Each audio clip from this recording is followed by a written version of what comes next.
لسه في الايام بقية، لسه في الاحلام كمان. اني اخسر مش قضية، بس اسلم استحالة. الحياة رايحة وجاية، يعني مش مستعصباني. حتى لو هزعل شوية بكرة تضحك ليا تاني. كل حاجة ضايعة راجعة، كل جرح وليه نهاية. النهاردة نبكي دمعة، بكرة نفرح، دي الحكاية. في قلوب أوقات تخن، في قلوب غيرها غلابة. احنا مش عايشين في جنة، بس برضو مش في غابة. كل حاجة ضايعة راجعة، كل جرح وليه نهاية. النهاردة نبكي دمعة، بكرة نفرح، دي الحكاية. Within my heart when I'm loving, loving, loving, loving you. Yeah, yeah, yeah. Oh, every day's a good day.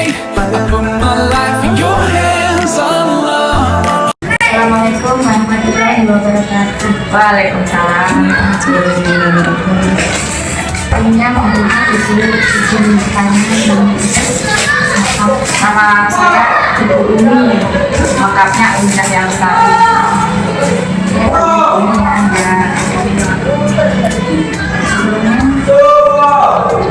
mohon maaf izin bertanya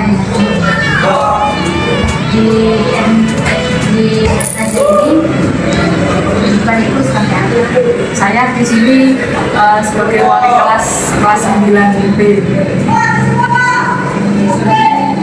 Saya ingin belajar tentang psikologi pendidikan dan konseling dari madrasah ini. Sebenarnya bagaimana peran dan tugas ibu selaku wali kelas di madrasah ini? Peran saya sebagai wali kelas di madrasah ini, saya selalu membimbing siswa kelas 9B, dan saya juga selalu memberikan layanan konseling kepada setiap siswa yang membutuhkan layanan. Terus berapa jumlah siswa yang menjadi tanggung jawab ibu sebagai wali kelas? Di kelas 9B jumlah siswanya ada 23 siswa. Masalah apa saja yang muncul pada siswa? Masalah yang sering muncul siswa itu terkadang dalam masalah pembelajaran, kadang bagaimana sikap mereka terhadap teman, terkadang sering membuli gitu. Model layanan bimbingan konseling apa saja yang biasa digunakan di madrasah ini? Layanan bimbingan konseling yang biasa dilakukan paling kalau saya dengan antar siswa. Kemudian kalau misalkan ada siswa yang bermasalah dan minta ditindaklanjuti, bisa langsung layan dengan orang tua seperti itu. Bisakah ibu menceritakan satu siswa yang berkesan Selama saya menjadi wali kelas, berarti ada salah satu siswa yang membuat saya terkesan. Sebelumnya anak ini memang tergolong anak yang kurang, maksudnya butuh bimbingan khusus dan kategorinya ya agak lumayan. Setelah saya melakukan layanan konseling individu dengan anak tersebut, dan alhamdulillah perubahannya sangat signifikan. Dari yang awalnya anak tersebut jarang sekali masuk kelas, sering bolos, jarang mengerjakan tugas, dan sekarang anak tersebut sudah berubah menjadi anak yang rajin setelah melalui beberapa kali layanan konseling. Terus Bu, langkah-langkah apa saja yang ibu lakukan dalam penanganan kasus? Langkah-langkah yang saya lakukan untuk menangani anak-anak tersebut, mungkin yang pertama itu biasanya saya panggil dulu anaknya, dan saya perlu tahu masalah apa yang dia punya, kemudian setelah saya tahu masalah yang dia miliki, atau mungkin dia punya masalah dengan keluarga, dengan teman atau yang lain, baru saya memberikan nasihat ataupun memberikan konseling terkait dengan masalah anak tersebut. Teknik pendekatan konseling apa aja yang paling sering digunakan?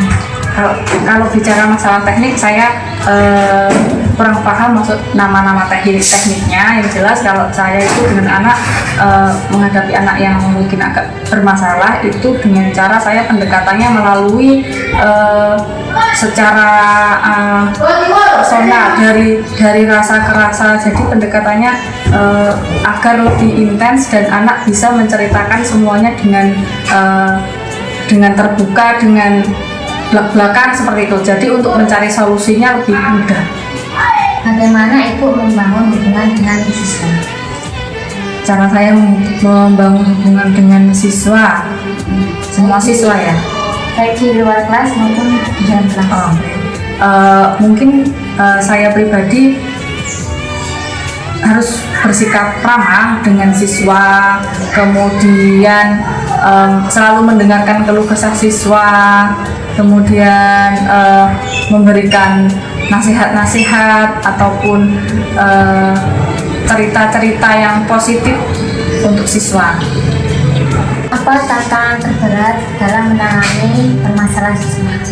Tantangan terberat dalam menangani permasalahan siswa itu terkadang kurangnya mungkin ketegasan orang tua, juga kurangnya dukungan dari orang tua. Kadang orang tua itu membela kesalahan anaknya. Apakah madrasah menggunakan teknologi digital dalam memberikan layanan konseling? Dalam memberikan layanan konseling di madrasah, ya tentu saja menggunakan layanan media digital. Terkadang ada grup wali murid ataupun wali santri. Nah, di situ nanti di-share beberapa siswa yang memiliki keluhan, kemudian nanti kita mencari jalan solusi terbaik. Gitu. Bagaimana proses dokumentasi layanan dengan konseling madrasah? Layanan proses dokumentasi itu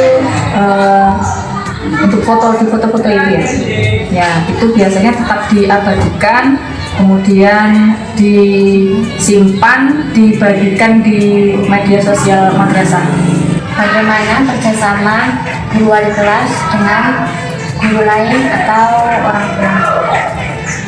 Cara kerjasamanya, kami sering mungkin mengadakan rapat untuk siswa-siswa yang bermasalah, dan kemudian mungkin pada saat jam istirahat itu sering bertukar cerita terkait dengan keluhan-keluhan siswa atau keluhan-keluhan guru terhadap siswa, seperti itu. Apa saran Ibu sebagai wali kelas terhadap calon guru atau pengajar?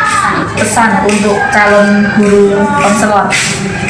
Saya ini mahasiswa kan, pesan Ibu ke saya mahasiswa yang calon guru ini kayak gimana?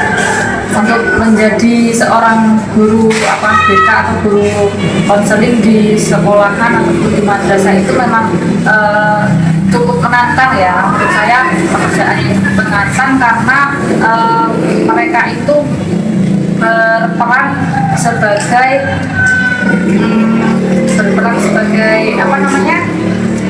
menengahi ataupun permasalahan-permasalahan yang dihadapi oleh siswa. Terkadang juga guru seperti itu. Jadi menurut saya harus tetap proaktif dengan siswa, dan juga harus lebih peduli, lebih mendengarkan keluh kesah siswa, dan lebih cermat terhadap kemajuan. Demikian hasil wawancara saya dengan Ibu wali kelas. Semoga apa yang disampaikan oleh Ibu wali kelas dapat lebih bermanfaat untuk saya dalam menyelesaikan tugas UAS saya.